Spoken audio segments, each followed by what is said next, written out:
Uh,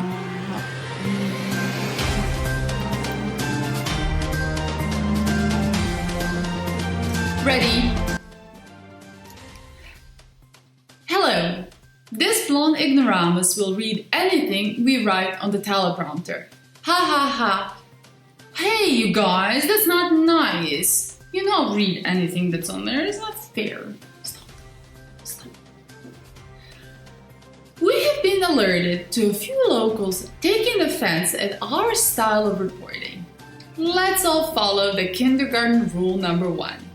If you laugh at others, you have to be able to laugh at yourself. Welcome to the News Digest. These are the headlines. 84 fines issued to motorcyclists during police checks. The main focus was on motorcyclists who squeezed through traffic jams and endangered themselves and others, according to police reports and RTL. I really don't understand why the police is harassing these motorcyclists. They're clearly in a rush to the 1982 Convention of Motorhead. No, we do not think you're cool AF riding low on that tank full of flammable liquid on top of a hot engine you stuck in between your legs. Grow up and get stuck in a family van full of nagging kids with the rest of us, okay? Nobody is enjoying your fun. University of Luxembourg ranks 12th in Young University 2020 ranking. In the subcategory of the millennial universities, the University of Luxembourg came in 4th position out of 88 universities worldwide. That is great news. That is only 1,040 years after the beginning of Luxembourg in 963 AD that we found it necessary to start a university.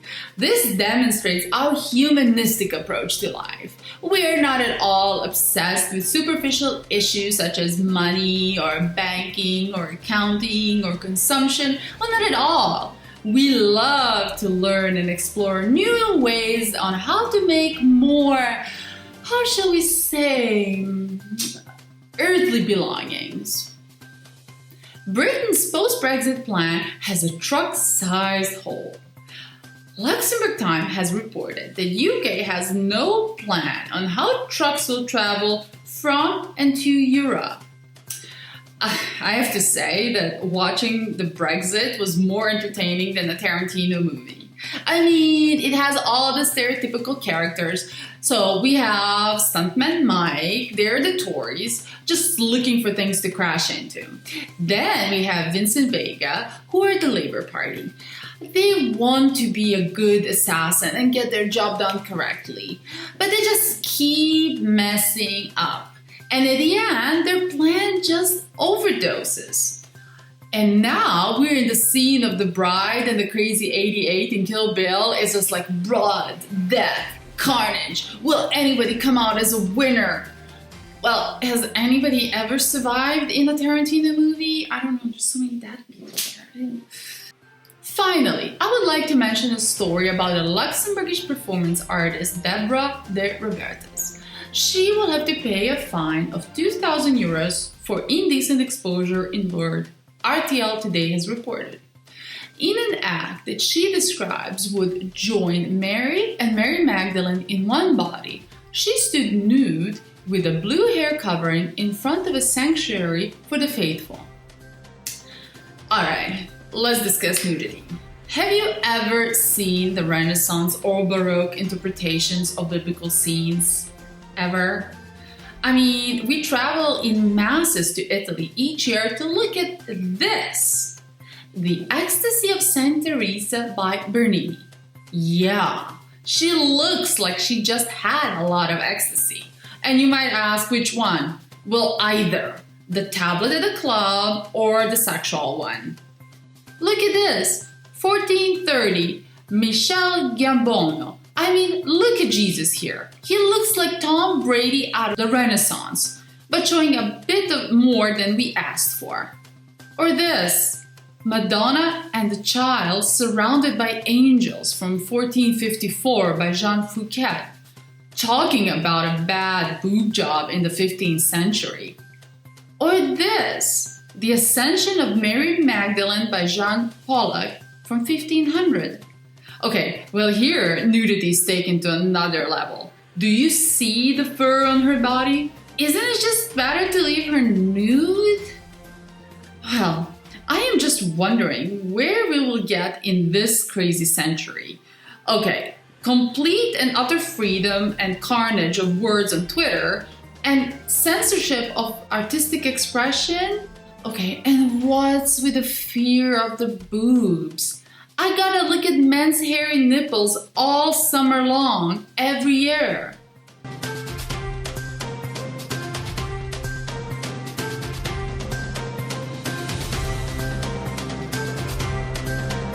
Today I invited a special guest to introduce us to the political scene here in Luxembourg. Hello, Barbie. Hello, I'm Barbie Deluxe, and I have a special report on Luxembourgish politicians. Firstly, I'm happy to have you on the news. How did you end up in Luxembourg?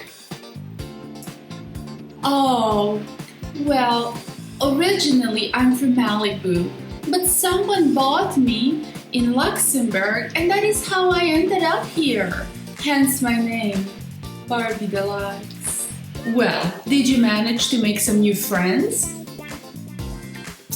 Oh yes, I met many new people. I met this cool Luxio CeCe satellite. She's totally my sis. She's just like me. She has ties to the US and is a very successful trophy wife. Did you hear? She just scored another 180 million for a shopping spree from her sugar daddy. Why did you decide to make a political report for the show? Yes, I love BuzzFeed and I love their quizzes, and I think they can give you great insight into humans. So I found this one that can help us understand our politicians easier. Here is the quiz. I would like to start with our Prime Minister. He did a great job keeping Luxembourg safe during this crisis. No, I really mean it. And I think I could guess the result. Does it sound a little condescending to you? This is the quiz. So, welcome to the quiz. I would like to introduce you to some really important questions that will help us understand our politicians. Sometimes you think you know everything about them from their speeches or from their policies, but that's not true. We can just have a look at their photos, the way they're dressed, the way they behave in clubs, or simply by the way they walk. So let's have a look at our Prime Minister. He is really well known in the world as an extremely elegant and well-dressed man. I have to say that since I'm Luxembourgish, that makes me extremely proud. I think fashion is an extremely important way of expressing yourself. So, let's start. Cats are so cute, and I wonder which one Mr. Battelle is. Question number 1. How do you feel about Mondays? Well, he's a busy man, so he's also happily married. I would say exclamation points. Next, what would be the name of your first album? How Do You Like Me Now? Possibly.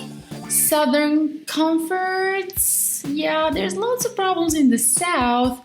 Small explosions? No, he's a politician. Dance for the Revolution. Would you ever be found in a club?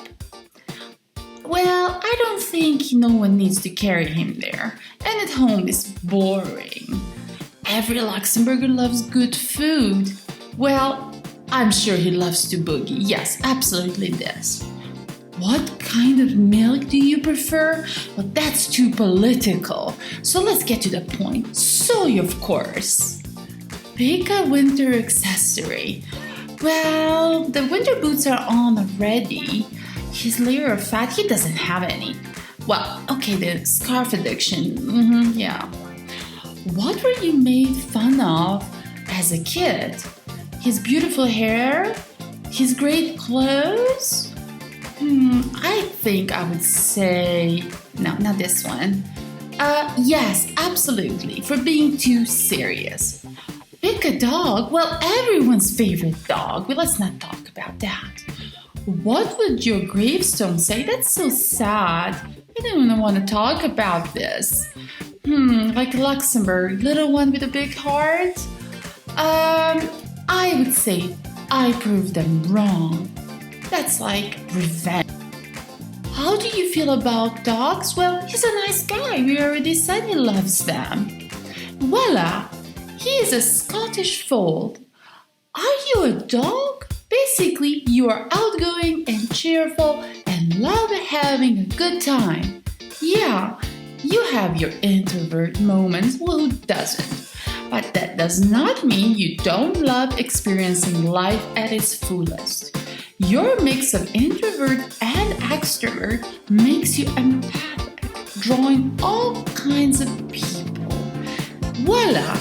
So we got to know our Prime Minister, and he's this cute, cuddly, nice Scottish foal. Tune in next time to hear about another politician. Bye!